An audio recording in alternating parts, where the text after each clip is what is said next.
Let's mic आज का अखबार। नमस्कार, लेट्स माइक में आपका स्वागत है। आज का अखबार के साथ मैं राखी जैन। यहाँ हम देश दुनिया के सबसे बड़े और विश्वसनीय अखबारों से चुनते हैं वो रिपोर्ट्स जो सिर्फ खबर नहीं, आपकी समझ और सोच को गहराई देती हैं।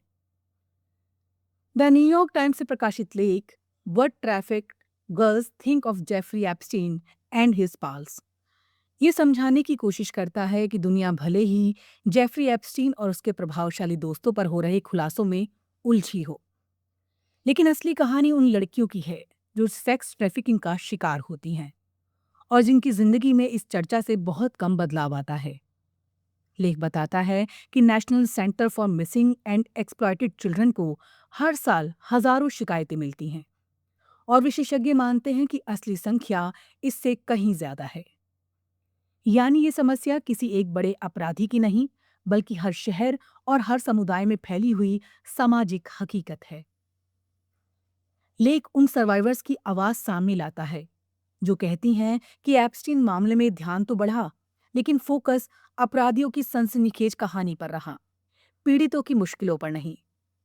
खुद ट्रैफिकिंग से गुजर चुकी रेचल लॉयड, जो अब GEMS यानी girls educational and mentoring services नाम का एक कार्यक्रम चलाती हैं, कहती हैं राष्ट्रीय बहस होने के बावजूद सिस्टम की खामियां जैसे कमजोर सुरक्षा तंत्र, गरीबी, हिंसा और देखभाल की कमी जस की तस है। उनके मुताबिक ज्यादातर लड़कियां 15-16 साल की होती हैं, कई घर से भागी होती हैं और उन्हें सबसे पहले मददगार नहीं बल्कि शोषण करने वाले लोग मिलते हैं।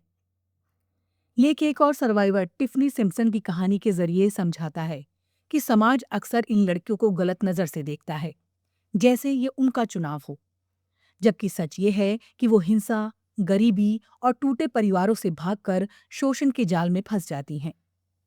लेखक बताता है कि पुलिस और प्रशासन की प्राथमिकताएं अलग होने से कई मामले देर से सामने आते हैं, जबकि समय रहते कार्रवाई हो तो बच्चों को बचाया जा सकता है। लेख आगे कहता है कि अगला एप्स्टीन रोकना है तो सिर्फ बड़े नामों की जांच काफी नहीं, फॉस्टर केयर सिस्टम सुधारना, तस्करों के साथ साथ ग्राहकों पर भी सख्त कार्रवाई करना और कानून लागू करने वाली एजेंसियों को प्राथमिकता बदलनी होगी। लेख में ये आलोचना भी है कि डोनाल्ड ट्रंप के दौर में कुछ संघीय एजेंसियों को ध्यान दूसरी नीतिगत प्राथमिकताओं की ओर मुड़ गया, जिससे बाल यौन अपराधों के खिलाफ कार्रवाई कमजोर पड़ने का खतरा बना। अंत में लंबे समय से क्षेत्र में काम कर रही एंड्रिया पॉवेल का बयान लेख का सार बन जाता है। असली समस्या सिर्फ अपराधी नहीं, बल्कि वो सामाजिक व्यवस्था है जो कमजोर बच्चों को असुरक्षित छोड़ देती है। यानी लेख ये कहना चाहता है कि एप्स्टीन की कहानी चेतावनी है, समाधान नहीं। अगर समाज सच में बदलाव चाहता है तो चर्चा सनसनी से आगे बढ़ाकर पीड़ितों की सुरक्षा, जवाबदेही और सिस्टम सुधार पर करनी होगी। द गार्जियन में प्रकाशित लेख this Ramadan in Gaza we pray for mercy, share what we have and light a single candle for hope. Gaza में युद्ध और विस्थापन के बीच मनाए जा रहे रमजान की एक बेहद मानवीय कहानी सामने लाता है। लेखिका बताती है कि इस बार रमजान सुकून का महीना नहीं, बल्कि डर और अनिश्चितता के बीच उम्मीद को बचाए रखने की कोशिश बन गया है। वो कहती हैं कभी जिस गाजा सिटी की गलियां, बाजार और घरों में रोशनी, इफ्तार और हंसी होती थी, आज वहां खामोशी, मलबा और आसमान से आने वाले खतरे का डर है। लेख में बताया गया है कि लेखिका अब अपने घर से दूर अल जवायदा जैसे इलाकों में किराए के छोटे कमरे में रह रही हैं। पहले रमजान सजावट, परिवार और दोस्तों के साथ इफ्तार का समय होता था, लेकिन अब बुलडोजरों की आवाज, ड्रोन की गूंज और महंगाई के बीच रोजमर्रा की जरूरतें जुटाना ही बड़ी चुनौती है। वो याद करती हैं कभी अल सोमारी मस्जिद में सामूहिक नमाज एक मजबूत सहारा लगती थी, जबकि आज पूजा भी डर के साए में होती है। लेख का सबसे अहम पक्ष यह है कि कठिन हालात के बावजूद लोगों के बीच एकजुटता बनी हुई है। पड़ोसी थोड़े से खजूर या दाल भी आपस में बांटते हैं और यही साझा करना उम्मीद की सबसे बड़ी निशानी बन जाता है। लेखिका कहती हैं एक मोमबत्ती जलाना अंधेरा खत्म नहीं करता, लेकिन उसे जलाने की कोशिश ही हार न मानने का प्रतीक है। यानी उम्मीद यहाँ भावना नहीं, बल्कि एक फैसला है। बच्चों की स्थिति का जिक्र करते हुए लेख बहुत भावुक हो जाता है। बच्चे युद्ध की आवाज पहचानना सीख गए हैं और उनका सवाल, क्या कल फिर बम गिरेंगे, दरअसल भविष्य के बारे में डर को दिखाता है। फिर भी जब वही बच्चे फटे सजावटी कागज टेंट पर लगाते हैं तो ये बताता है कि सामान्य जीवन की इच्छा अब भी जिंदा है। कुल मिलाकर ये लेख कहना चाहता है कि बाहर की दुनिया, जिसे सीज फायर या शांति कहती है, वो जमीन पर रहने वाले लोगों के लिए अभी भी अस्थायी और डर से भरी है। असली शांति का मतलब सिर्फ गोलियों का रुकना नहीं, बल्कि सामान्य जीवन जी पाने का अधिकार है। बाजार जाना, घर लौटना, सुरक्षित सोना।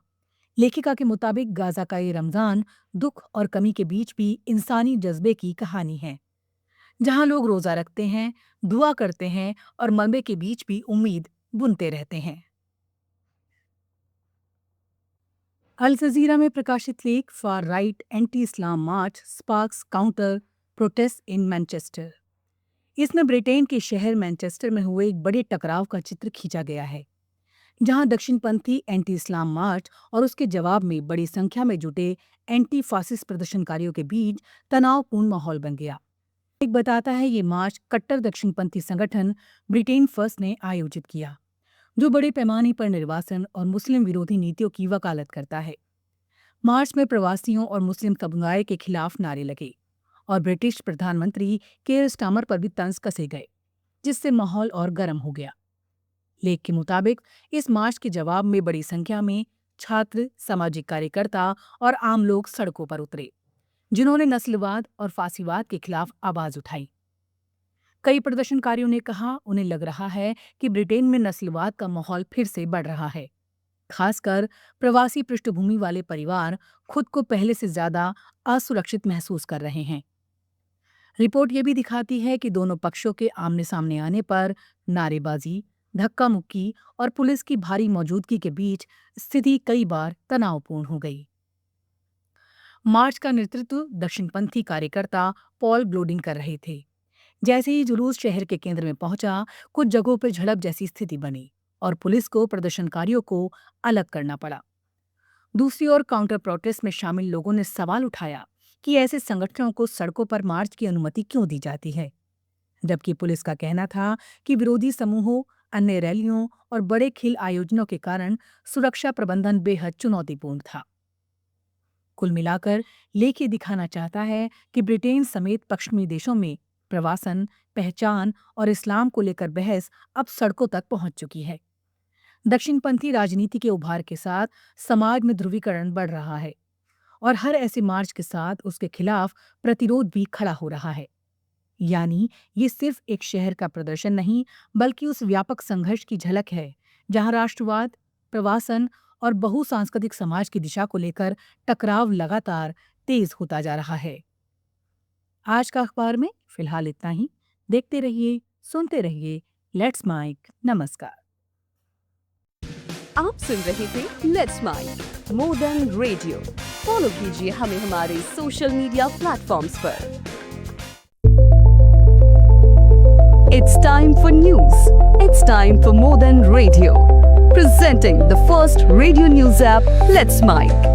Let's Mic, a news-based app on your phone where you get to watch and listen news, talk shows, interviews, radio show podcasts. On Let's Mic, you get all relevant information of TV, print, radio, podcast, and digital. Let's Mic talks about every segment of life.